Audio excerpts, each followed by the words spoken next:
अस्सलाम वालेकुम नाज़रीन, वेलकम टू प्रोग्राम कारोबार्स। मैं हूं हुमैर अनवर। नाज़रीन, हम देखते हैं कि एक तरफ वफाकी वज़ीर ख़जाना की जानिब से स्टेटमेंट आती है और जिसमें उन्होंने FBR को हिदायत की कि 61 अरब रुपए का नज़र सानी शुदा हदफ हासिल करने की जो कोशिशें हैं उसमें तेज़ी लाई जाए। दूसरी जानिब हम देखते हैं कि फौरी तौर पर FBR का रिएक्शन भी आ जाता है और बहुत स्ट्रिक्ट और बहुत स्ट्रेट फॉरवर्ड स्टेटमेंट FBR की तरफ से आती है, जिसमें कहा जाता है कि अगर टैक्स रेवेन्यू में कमी आ जाती है तो उसकी सरासर जिम्मेदार हुकूमती पॉलिसीज़ होंगी। यानी हुकूमत की जो पॉलिसीज़ हैं, जो अब वो कह रहे हैं कि हुकूमत जो चाह रही है FBR से, शायद वो FBR डिलीवर नहीं कर पा रहा है, ये भी तासुर आता है। लेकिन सवाल ये खड़ा होता है कि क्या ये जो प्रेशर सिचुएशन है, इसमें इदारे हुकूमत के ख़िलाफ़ हो चुके हैं या फिर इदारे परफॉर्म नहीं कर पा रहे, या फिर जो हुकूमती पॉलिसीज़ हैं वो इतनी सख्त हो चुकी हैं, इतनी स्ट्रेट फॉरवर्ड हो चुकी हैं कि इदारे जो हैं, जिनको आदत पड़ी हुई थी अपने कंफर्ट जोन में काम करने की, वो इन पॉलिसीज़ से थोड़ा परेशान दिखाई देते हैं। ये भी सवाल बनता है कि हुकूमती इदारे जो हैं, क्या उनकी पॉलिसीज़ गलत हैं, या फिर हुकूमती जो पॉलिसीज़ हैं, जो हुकूमत चाह रही है, जो हुकूमत इदारों से चाह रही है, क्या वो गलत हैं। हमारे साथ मौजूद हैं ज़फ़र मोती साहब, मारूफ बिजनेसमैन है, किसी तारुफ के मोहताज नहीं। ज़फ़र भाई, कैसे हैं आप? बिल्कुल ठीक। ज़फ़र भाई, ये बताइएगा, एक स्टेटमेंट आती है अचानक से FBR की जानिब से, जिसमें कहा जाता है कि टैक्स रेवेन्यू में कमी की सारी जिम्मेदारी जो है ना, वो हुकूमती पॉलिसीज़ होंगी। हुकूमती पॉलिसीज़ की वजह से जो टैक्स रेवेन्यू है उस पर बहुत बड़ा इफेक्ट आएगा। अब ये एक अजीब सा इंडिकेशन देता है, ये इदारों का आपस में उलझ जाना, फिर हुकूमत की तरफ खिलाफ इस तरह की स्टेटमेंट्स देना, आपको लगता है कि बहुत ज़्यादा प्रेशर है? देखिए, ये फिनोमेना एक ही डिपार्टमेंट में नहीं देखेंगे। जी। ये हर जगह हो रहा है। अभी थोड़े दिन पहले हम कैपिटल मार्केट में थे तो खबर आई कि भाई चाइना के बाद Russia and Kazakhstan is also willing कि हमारा जो ट्रेड डेफिसिट है उसके अंदर वो हेल्प करेंगे और 1-1 बिलियन देंगे जी। अपना करंट अकाउंट में रखने के लिए। तो वो जो है बड़ी खुशी की लहर कैपिटल मार्केट में आई। तो जी। अभी तो हम दूसरे चैनलों पर इंटरव्यू दे ही रहे थे कि आगे कि भाई दूसरा डिपार्टमेंट ने तरदीद कर दी है। जी।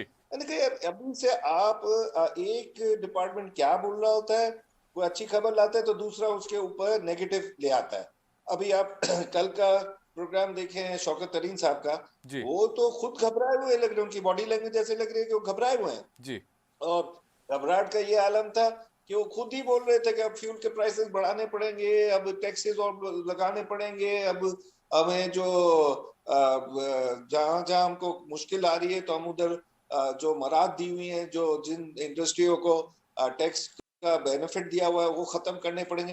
तो आधा तो आदमी वो उसी टाइम घबराने नहीं वाला घबरा जाता है। जी। सही।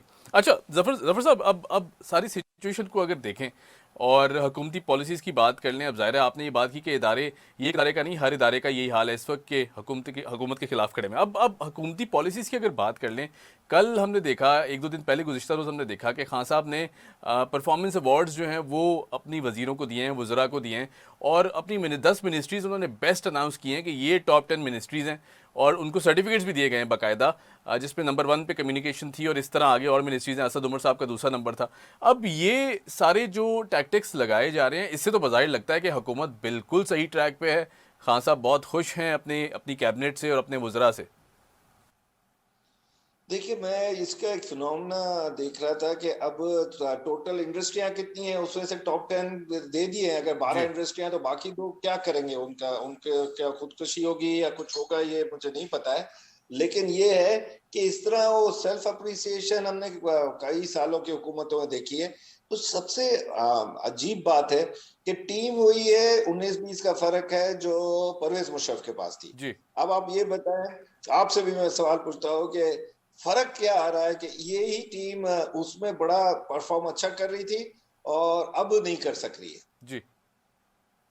उसमें फर्क ये है कि उस टाइम हमारे पास जो था अमेरिकन हैंड हमारे सर पर था। ठीक है। तो अमेरिकन हैंड जो है वो कुछ पैसे देने में ज्यादा आगे होता है क्योंकि उनकी अपनी भी जो होती है कुछ चीजें छुप जाती हैं अगर हमको पैसे दे। जी। इधर चाइना अब हमारे सर पर है तो चाइना जो है बड़ी मुश्किल से वो रकम देता भी है और बड़े उसमें चेक्स एंड बैलेंस हैं क्योंकि उनके पास वो पेंटागन नहीं है जिधर से वो $200 बिलियन निकाले और हमको 20 बिलियन दे दे। जी। उनके उधर भी बड़ी चेक एंड बैलेंस है। तो वही टीम जो परवेज के टाइम में बड़ी अच्छी थी, परवेज मुशर्रफ के टाइम में, वो आज परफॉर्म नहीं कर रही। और परफॉर्मेंस का ये लेकिन हाल है कि अपने आप को जी। ही ये सर्टिफिकेट दे रहे हैं। कोई कोई इंटरनेशनल डोनर्स, कोई इंटरनेशनल इनके परफॉर्मेंस देखने वाला मिनिस्ट्री की अप्रिशिएट नहीं कर रहा है, लेकिन ना पब्लिक अप्रिशिएट कर रही है। जफर साहब, चाइना की अगर बात करें, चाइना ने तो ये भी कहा ना कि वो थोड़ा सा हमें नाराज भी दिखाई दिए, और उन्होंने कहा जी सीपैक का जो काम था उसमें सुस्त रवि आ चुकी है, सुस्त हो चुका है, कुछ जगह पे प्रोजेक्ट्स रुक भी गए हैं, अब इसको तेज़ करना होगा। जाहिर है चाइना ने इतनी इन्वेस्टमेंट की हुई है पाकिस्तान में, तो वो अपने हिसाब से इसको लेके चलेंगे। इसमें जिस तरह आपने कहा कि चाइनीज़ हमें पैसे रोक के देते हैं, शायद ये कि एक वजह ये भी हो सकती है। ये वजह है, और उनको सीपैक पर जो उनके मुश्किलात हैं वो उनको नजर आ रही हैं। जो एरिया से वो गुजर रहा है, जो जिस जगह पर सेफ्टी नेट लगाना जी है। मैं आपको एक और एलिमेंट बताऊं कि जब तक काशगढ़ से हवेलियां तक कोई ट्रेन का ट्रैक नहीं होगा तो सीपैक कैसे चलेगा? हमें तो अब M1, वो जो M1 है शायद वहीं से जी शुरू होगी। जी वो हमको तो ट्रैक इमीडिएटली चाहिए ताकि ये स्पीडीली चलना शुरू हो। जी क्योंकि आप इतने बड़ी मूवमेंट ऑफ इक्विपमेंट और चीजें जो बेचना चाह रहा है चाइना दुनिया को, वो सिर्फ बसों ट्रकों पर नहीं हो सकेगा। जी, सही। अच्छा जफर साहब, अगर टैक्सेस की बात कर लें, अब वजीर ख़जाना साहब ने नया हदफ दे दिया है। उन्होंने कहा जी नज़रसानी की जाए इस हदफ पे। 61 अरब रुपए कह रहे हैं जी। एफबीआर को एक टारगेट दिया है कि जिसे जल्द कंप्लीट किया जाए। अब एफबीआर जाहिर सी बात है एक स्पीड से चलता है, एक फ़्लो है उस इदारे का, और फिर एफबीआर का खुद ये कहना है कि अपने अपने ही लोग चोरी का रास्ता भी दिखाते हैं एफबीआर वाले, और ऐसे बहुत से लोग मौजूद हैं। अब ये इस्लाहात क्यों नहीं की जाती अगर एफबीआर को खुद मालूम है कि अपने ही लोग इस प्रोसेस को स्लो करते हैं? और टैक्सेस की जहाँ तक बात है, तो टैक्स जिस तरह का रेवेन्यू इकट्ठा होना चाहिए वो नहीं हो पाता। देखिए, हमारा एफबीआर भी इसी मुल्क का हिस्सा है ना। जी उसमें भी वही बैठे हुए हैं जो दूसरे डिपार्टमेंट में बैठे हुए हैं, और लोगों का करप्शन करना पाकिस्तान में एक नॉर्मल चीज हो गई है। जो जहां पर झूठ और रिश्वतखोरी और बहुत ज्यादा कॉमन हो गई है अब तो। जी कई मतलब ये भी सुनने में आया है कि कई कंप्लेन करते हैं इंडस्ट्रियलिस्ट कि मेरे से ये रिश्वत क्यों नहीं ले रहा, उससे तो ले रहा है। जी इस तरह की कॉमेडी हुई है। तो मैं ये कहना चाह रहा हूं कि एफबीआर में भी अपने ही लोग बैठे हैं। अब देखिए कितना बड़ा इशू हुआ कि जब शब्बर जैदी साहब बने एफबीआर के जी हेड, तो वो शब्बर जैदी साहब को सबसे ज्यादा जो प्रेशर आया, जो अपोजिशन आई, वो एफबीआर के अंदर से आई। जी क्योंकि उन्होंने ये कहा कि शब्बर जैदी साहब तो आज से 6 महीने पहले हमारे डिपार्टमेंट के सामने एज ए लॉयर खड़े होते थे, जी फर्गुसन के। तो वो आप देखो कि ये चीजें कितनी वो कॉमन हो गई हैं कि इंटरनली एफबीआर से किसी को तरक्की देने की जगह आउटसाइडर को लाया गया, जी और वो आउटसाइडर बुरी तरह फेल हुआ। जैसे असद उमर साहब ने खुद मीडिया पर कहा कि मैं परफॉर्म नहीं कर सक रहा था जी मिनिस्ट्री में, तो मुझे निकाला मेरे परफॉर्मेंस। तो सही। ये सब चीजें देखते हुए एक आधा तीतर आधा बटेर हमारा तमाम इंडस्ट्री, तमाम इंस्टीट्यूशंस बन गए हैं। सही। मेरे को कोई ये बताना था कि एक अभी जो अच्छा चलता हुआ कुछ नजर आ रहा था वो एनएचए, नेशनल हाईवे अथॉरिटी थी। जी लेकिन लोगों को ये भी डर है कि ये कब बैठेगा, ये भी अभी से प्रिडिक्शन शुरू हो गई। सही है। अच्छा अच्छा जफर साहब, एक एक और बात भी की जाती है कि जब भी कोई बात होती है टैक्सेस बढ़ा दिए जाते हैं। फिर हमने देखा कि जिस तरह फ्लक्चुएशन रही है, इन्फ्लेशन भी जिस तरह ऊपर जा रही है, हुकूमती पॉलिसीज़ में एक चीज़ पर बड़ा जोर दिया जा रहा है कि जी टैक्सेस, इजाफी टैक्सेस। अब हमने देखा कि इलेक्ट्रॉनिक अप्लाइंसेस पे भी बहुत इजाफी टैक्सेस लगा दिए गए, जिसके बाद मोबाइल फ़ोन्स भी महंगे हो गए हैं, एकदम से उनकी ड्यूटीज़ बढ़ गई हैं। अब आने वाले बजट में ये भी बातें की जा रही हैं जी 4 खरब से ज़ायद टैक्सेस और गवर्नमेंट इम्पोज करने जा रही है। क्या सिर्फ टैक्सेस से मुल्क चलाया जा सकता है, या फिर और भी एक्स फैक्टर्स हैं जिनको देखना बहुत ज़रूरी है? भाई ये दरअसल मसला ये है कि टैक्सेस से मुल्क चलाया जा सकता है, नो डाउट अबाउट इट। लेकिन टैक्सेस ये कोई नई एरिया में, नई फील्ड में नहीं जा रहा है। जी जो आपने कहा ना कोई एरिया, आप देखिए कि आज भी 70%, 60% हमारी पॉपुलेशन एग्रीकल्चर बेस्ड बिजनेस पे है। जी क्या आपने कहीं से कोई सुना है कि उधर के कोई चीजों पर टैक्सेस लगाए गए हों? उनकी इतनी इधर कमोडिटीज के प्राइसेस बढ़े, उन्होंने अच्छा पैसा कमाया, उन्होंने अपने घर सही किए, गाड़ियां नहीं ली, चीजें की, तो उनके ऊपर कोई टैक्स सवाल नहीं है। वो एक जी थल देते हैं उसका, ठीक है, उसके ना टैक्सेस देने की वजह से उनका जो इंडेक्स है वो नेगेटिव में है, और बैंकें उनको फॉरवर्ड नहीं करती हैं लोन, क्योंकि उनके पास कोई ऐसे डॉक्यूमेंट्स नहीं है कि उन्होंने टैक्स दिए हों। लेकिन जी ये एरिया को छोड़ देना है नहीं। आपके ब्लू जो कहते हैं ना ब्लू आइड बॉय, तो अभी भी एग्रीकल्चर है। जी। आज भी ऑटोमोबाइल 5 करोड़ की कोई खरीद रहा है, लेकिन लेकिन तो जफर उसको साहब, उनको भी तो खाद नहीं मिल रही ना। किसानों के साथ भी देख लें आप, आप खाद देखो की ना, अवेलेबिलिटी। जी जी। ये विशिष्ट सर्कल होता है। आपने ये किया तो फिर उसका आफ्टर इफेक्ट भी आएगा। जब इन्होंने टैक्सेस नहीं दिए तो खाद की इनको किल्लत पड़ गई। अब खाद के लिए झगड़े हो रहे हैं, वो उधर से हम ब्लैकमेल कर रहे हैं कि गंदुम कम होगी, गंदुम का वो नहीं हो सकेगा, हम जो आउटपुट देते हैं, ये ब्लैकमेलिंग चल रही है इधर। हम सबसे बड़ा मसला जो आप लोग नहीं देख रहे वो ये है कि जी आप फूड सिक्योरिटी में पाकिस्तान बड़ा प्राउड था, हम एज अ पाकिस्तानी प्राउड थे कि हमें दुनिया से फूड सिक्योरिटी की जरूरत नहीं पड़ेगी, हमें हमारा खुद का गन्ना है, आटा है, दालें हैं, चीनी जो भी है। अब हम वो भी इंपोर्ट कर रहे हैं, तो जी आप इतना बड़ा खतरा है। और यहाँ आवाम अभी भी 3% से बढ़ रही है, 23 करोड़ आवाम हो गई है। कोई तरीके से पॉपुलेशन वेलफेयर वाला जो डिपार्टमेंट है वो काम करने को ही तैयार नहीं है। हर एक जी के बच्चे 5 5 6 6 उनके घर के अंदर हैं। वेलफेयर डिपार्टमेंट के जो जी करता धरता है उनके 5 बच्चे हैं, तो क्या किसी को रोकेंगे? और 23 करोड़ की आवाम के लिए ये मुल्क की जो ग़िज़ा पैदा करने की एबिलिटी थी वो कम होती जा रही है। जी उसमें वो अब आप एक और बात याद करें, 3 साल से बगलिहार डैम और गंगा जमुना पर बातचीत हो रही थी। जी कब इंडिया क्या करेगा किसी को पता है? क्या आप बता सकते हैं कि कोई समझ नहीं सकता कि अभी 2022 में जो फसलें आएंगी उसके ऊपर क्या क्या इफेक्ट आएगा? जी। तो ये सब देखते हुए मैं कई लोगों को कहा कि 2021 आप याद करेंगे कि अच्छा साल था। सर लेकिन इसका इसका आपने बिल्कुल सही कहा। इसकी इसकी अब इसकी सोल्यूशन क्या है, इसका हल क्या है? किस तरह इन सारे इश्यूज़ को जो आपने हाईलाइट किए हैं, इनको बेहतर किस तरह बनाया जा सकते हैं? क्योंकि बज़ाहिर जो हुकूमती पॉलिसीज़ हैं, उस पर आवाम भी सड़कों पर निकल रही है, अपोजिशन जमातें भी सड़कों पर निकल रही हैं। बज़ाहिर देखने में लग रहा है कि हालात बहुत कशीदा हैं। भाई इसका मेन है, अब कहना बहुत सख्त बात है कि हमें अमेरिका को सल्यूट मारना पड़ेगा दोबारा। इतनी सख्त बात की है लेकिन मुझे अब करनी पड़ रही है कि हमें दोबारा अमेरिका से बातचीत करनी होगी, दोस्ती के लिए हाथ बढ़ाना होगा।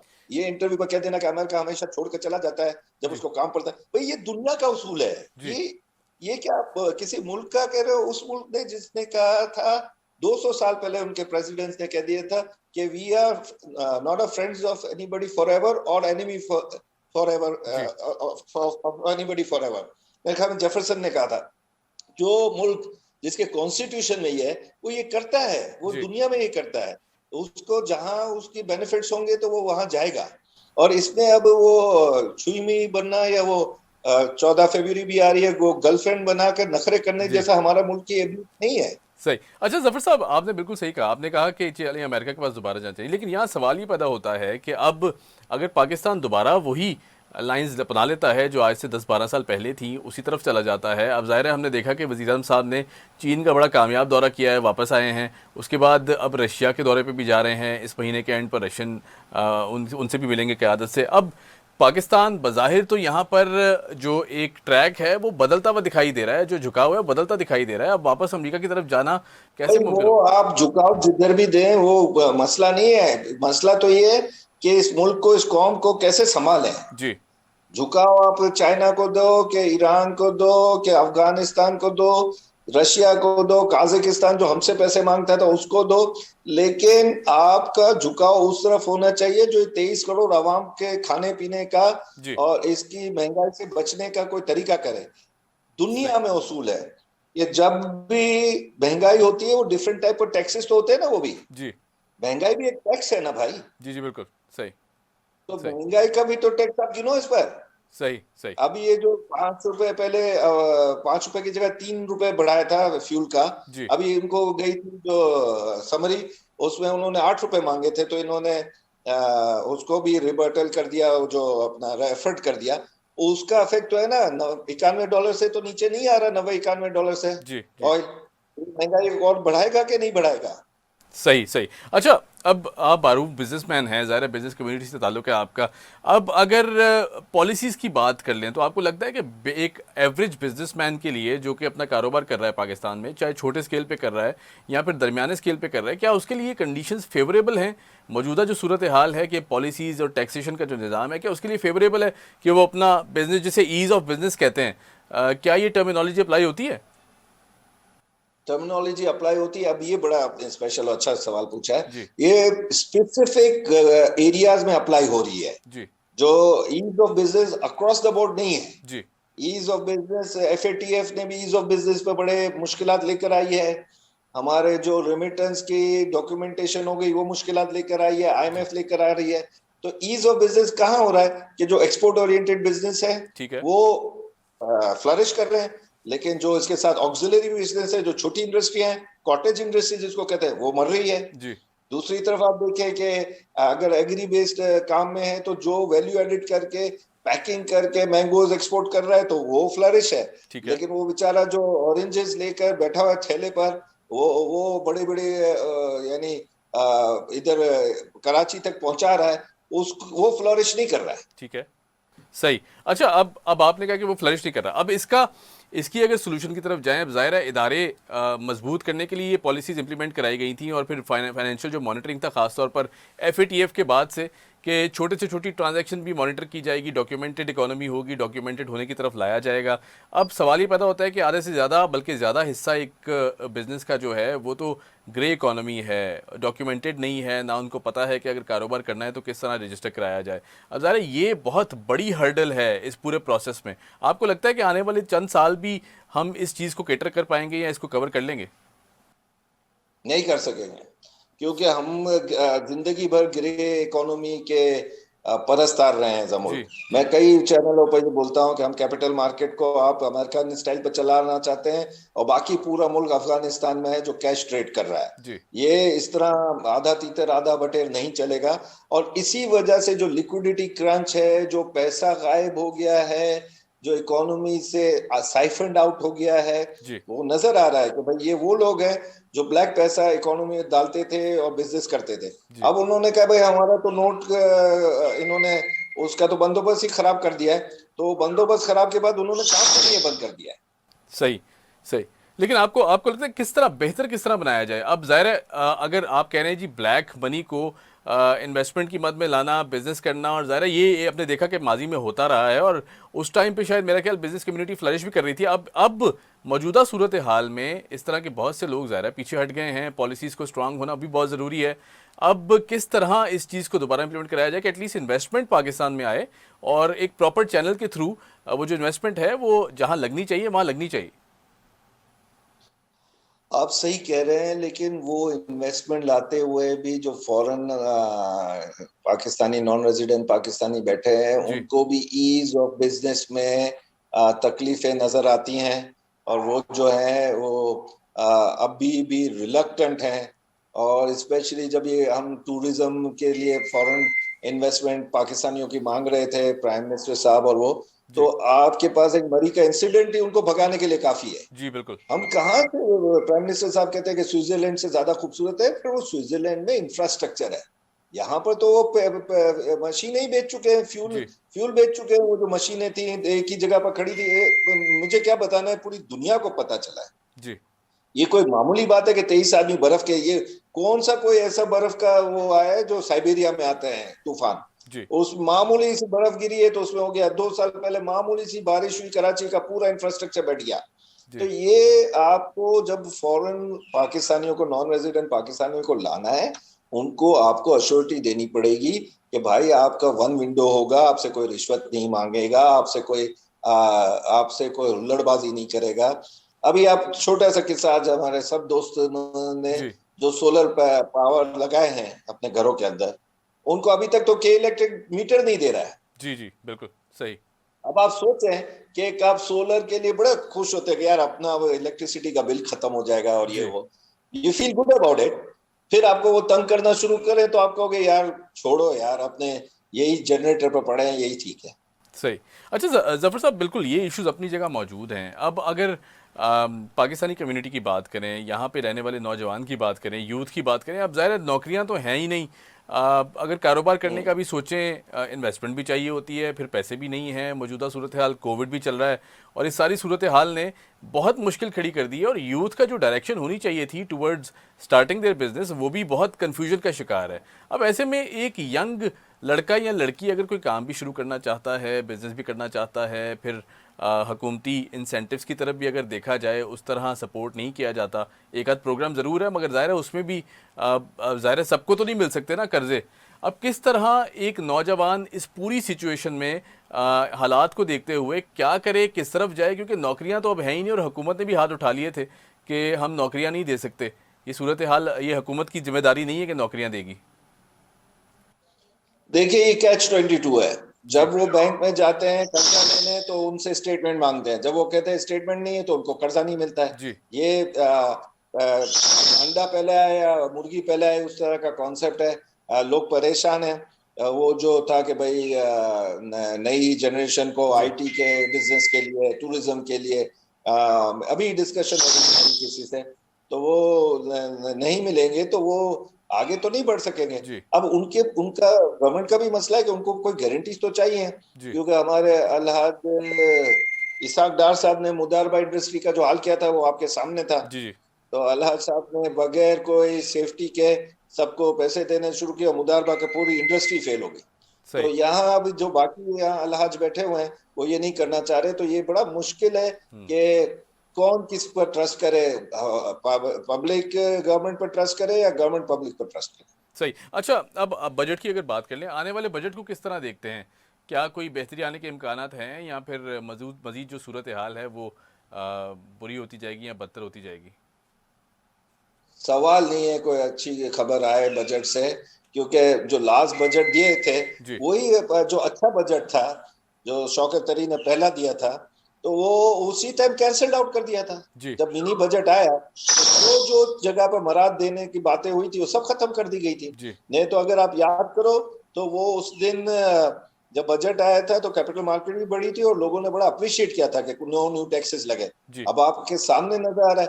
आप ये बताएं ना कि अगर यही ऑयल ट्रिपल डिजिट में चला गया तो कौन सा बजट ऐसा होगा जो लोगों को महंगाई से बचाएगा, या जी लोगों को बिजनेस दिलाएगा, या लोगों को जॉब दिलाएगा।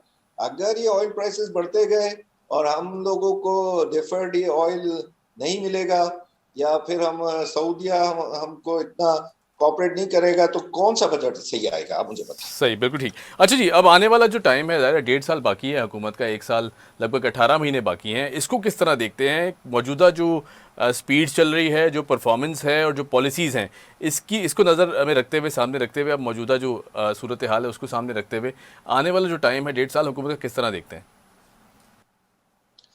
वो हमारे मेमनों में एक कहावत है कि जी ना मामा से काना मामा अच्छा है। नहीं, जी बगैर मामू ना होना से एक मामू एक आंख वाला भी हो सही। तो सही है। जी ये आपने शायद सुनी होगी। जी जी तो बिल्कुल। वो जो है, अब हमारे पास कोई ऑप्शन तो है नहीं खान साहब के अलावा। बाकी सबको तो देखते हैं तो उन तो कोई पॉलिसी ही नहीं है जी इनके पास। चलो कुछ मदर का पॉलिसी तो है कि मुर्गी दे देंगे ना अंडे दे देंगे, उससे इंडस्ट्रियां चल जाएंगी, बच्चे जी दे देंगे। अब इंडस्ट्री एक्सपेंशन में जाना चाह रही है तो उसको आप प्रिविलेजेस दें, उसको आप इतनी एक्सेसिबिलिटी दें कि उनको बार बार गवर्नमेंट के पास सर जोड़ कर नहीं जाना पड़े कि सर हमारे यहाँ गैस नहीं मिल रहा, हमको ऑयल नहीं दे रहे, इलेक्ट्रिसिटी नहीं दे रहे। फिर आप का ये जो एक्सट्रीमिज्म आ रहा है जो सियालकोट में हुआ, जी ऐसे इंसिडेंट जो है वो पूरी दुनिया में हमारी इंडस्ट्री का नाम बदनाम कर रहे हैं। सही। आप तो देखते नहीं होंगे, ये यानी सब इंडस्ट्रियलिस्ट का, सब बिजनेसमैन जी के सर झुक गए कि भाई ये अगर इस तरह की बात हुई। हम लोग खुद मिशनरी स्कूल में पढ़े हैं, जी पाकिस्तान में सबसे अच्छे स्कूल होते थे मिशनरी स्कूल, सेंट सही पैट्रिक, सही। सेंट पॉल और सब। तो कराची में ये ऐसे इंसिडेंट हमने कभी सुने नहीं थे उस टाइम। जी जी सही सही। बहुत शुक्रिया ज़फ़र भाई, thank you so much for joining thank us. You. और जिस तरह ज़फ़र साहब कह रहे थे कि बहुत मुश्किल सूरत हाल है, और जो आने वाला टाइम है शायद उसमें भी सूरत हाल बेहतर नहीं हो सकती, क्योंकि जो आने वाला बजट है उससे भी कोई ख़ास उम्मीदें नहीं लगाई जा सकती। पिछला जो बजट था वो बेहतर था, बेहतर पॉलिसीज़ थी, उसमें बेहतर ड्राफ्ट किया गया था, लेकिन मिनी बजट में वो सारी मराहत वापस ले ली गई। तो आने वाला जो टाइम है और बजट है, शायद उससे भी कोई उम्मीदें नहीं लगाई जा सकती। अब ये तो आने वाला बजट ही बताएगा कि उसमें क्या क्या बेहतर पॉलिसीज़ हैं और क्या क्या पॉलिसीज़ ऐसी हैं जिससे आवाम मज़ीद परेशान होगी। हमें दीजिए इजाज़त। कीप वॉचिंग कारोबार्स। खुदा हाफिज़।